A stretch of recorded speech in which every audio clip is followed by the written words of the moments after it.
This is the wide angle camera, and I am using the Zoom H1 plugged in.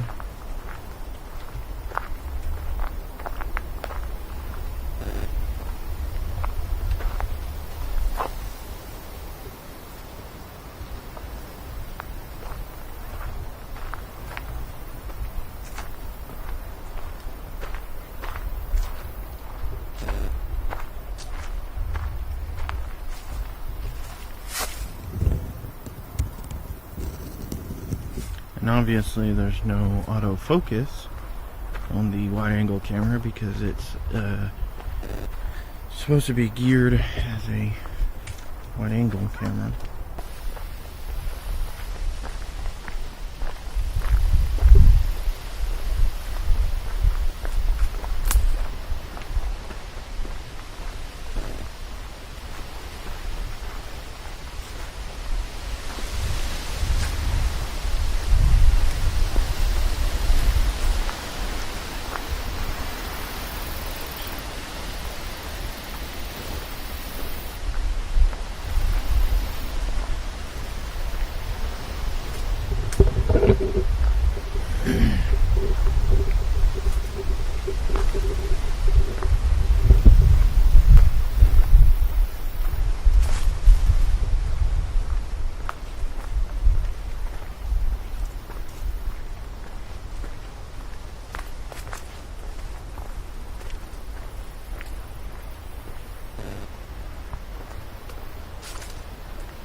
Okay, so this is the Kyocera Duraforce Pro. This is the action camera that is built into the phone. I have the Zoom H1 hooked up to it through a USB audio interface and just the headphone or line out of the Zoom H1. And I just thought I'd do a quick little test here.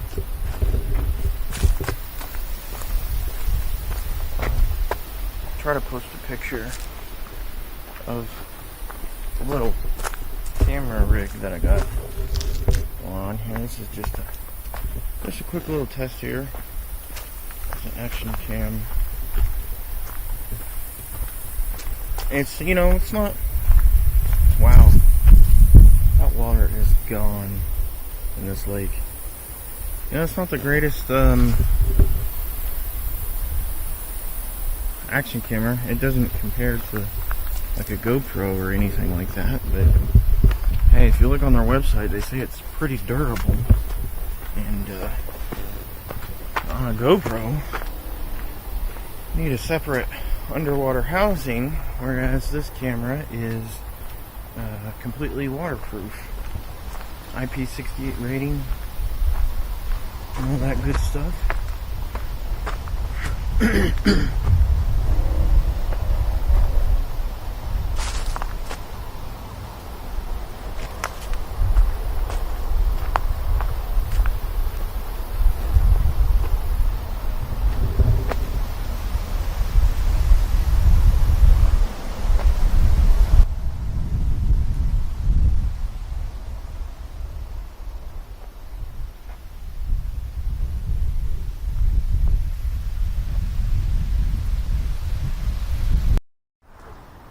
Okay guys, this is a video test of the normal camera on the Kyocera Duraforce Pro.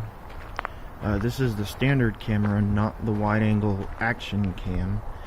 I have my Zoom H1 plugged into the audio interface to the USB jack or port, whatever you want to call it.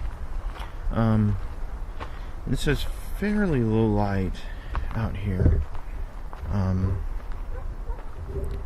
so we're just gonna take a little walk and go see.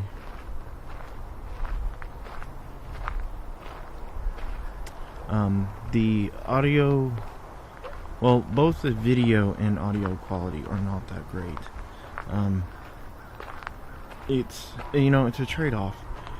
You know, it's a camera or a phone that is built for, you know, durability. And let's see if it'll focus. Wow, it does focus pretty close. And quickly. Wow. So there's that. I'm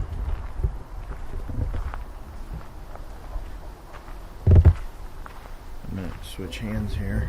See if it'll focus on this leaf. Hey, there you go.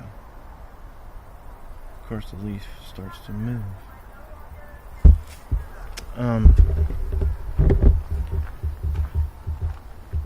But yeah, this is I'm using the application called Open Camera, and the reason why I'm using Open Camera is because the built-in camera application only records it at like in between 9 to 10,000 kilobits per second, which is really not that great. The camera may not be able to pick up more than that, but just in case, especially when you have like fast moving scenes or whatever. And the audio bitrate is not that great either. It only records at 96K. And I don't know if that's just some kind of default value that they're putting in there, or if that's actually what it is, because it does sound like it's 128 kilobits on the audio. So I don't know if it's just some kind of software thing. The one thing I do like is that the third-party applications are Kyocera, whatever they did to their phone, they gave it a very open system, meaning all the features that the open or third-party camera apps can use, they let them use. So, you know, there's like no restrictions on anything other than the actual hardware limitations of the device. So, and like I said, it's not that great. I was recording with the action camera during my lunch break today, and it was about 85, 86 degrees, and the device does not get hot, like, at all. So, you know, I guess you have trade-offs, like, you know, you have the Sony, which does really good. Well, I wouldn't say really good. It's, you know, better video quality, but, you know, what's the point if you can only record 5 minutes at a time before the stupid thing overheats? And I was thinking about choosing between, it was this phone or the Samsung Galaxy S7. And focus on that? Maybe not. Yeah, there's not enough substance there for it to focus on anything.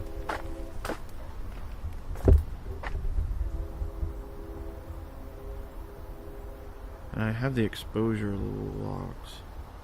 No, I don't. There it goes. And it has a very aggressive autofocus, or that it always continuing to try and autofocus on something.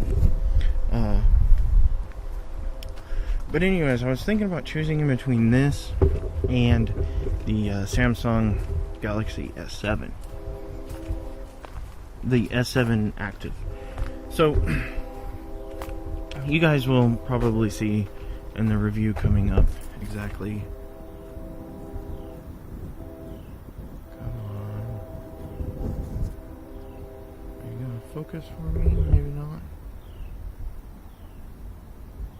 Okay. Whatever. Don't focus. Oh, now you'll focus. Maybe it was just a light. which you guys will probably see a video. I may just put it in this video just in case, because you know there's no telling. Who knows? Maybe I'll change again. That's just kind of like what I like to do, you know, change devices. But I'm trying to find the perfect one, and I don't know if that's even freaking possible, because with these damn cell phone companies, you can't have your cake and eat it too, which is stupid. You put a really awesome sensor for camera on your phone, it'll overheat. If you don't want it to overheat, you get a not so great camera.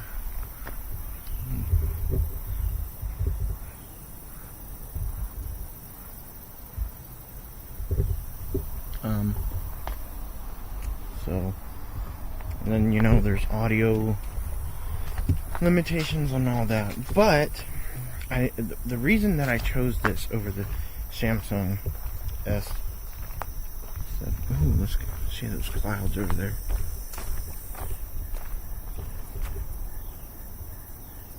Look at that.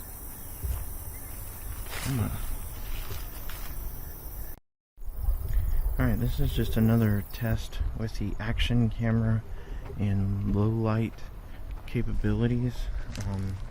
I mean, this is not super low light, but it is almost sunset. Sunset is in about 20 minutes or so. So I was just checking that out.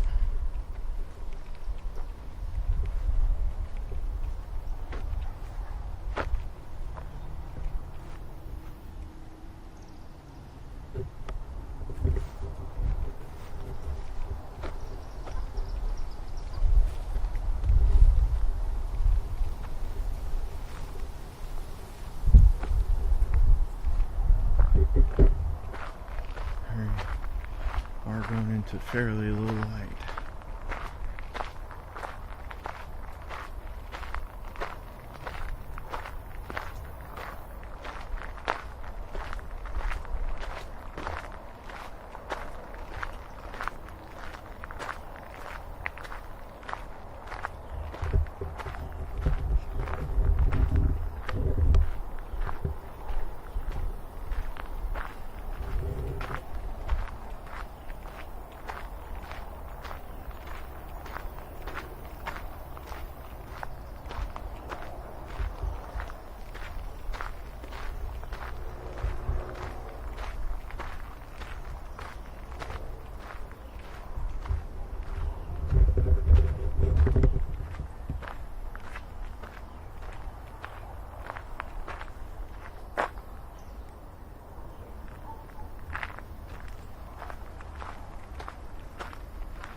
Now here's the built-in standard camera. I'm doing a low light test. It's about 20 minutes till sunset. Actually less than that, more like 10 minutes till sunset. And this is a low light test. And it looks like it's having a little bit of issue focusing, but let's see.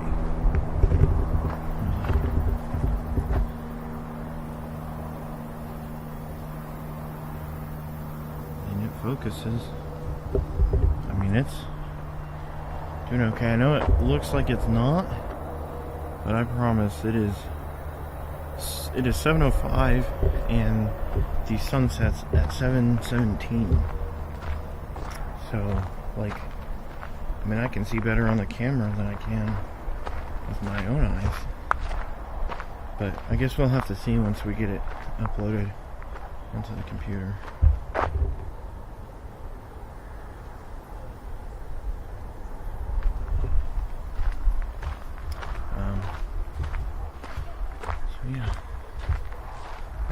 stabilization crops the sensor off, so that's why I'm not using the inbuilt stabilization, as this doesn't have optical image stabilization. So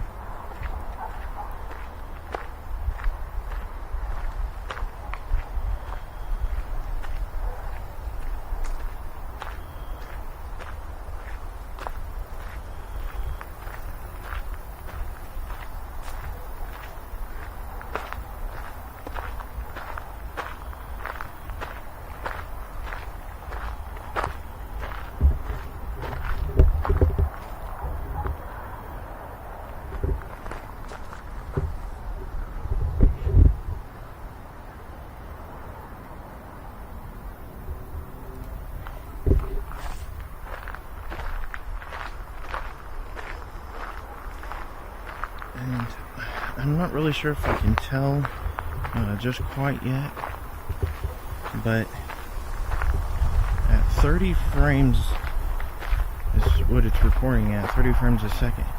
It doesn't look like there's any jitter, but I'll have to find out when I get on the computer, because I can't really tell from the screen too much, but I guess we'll figure out when I get to that point.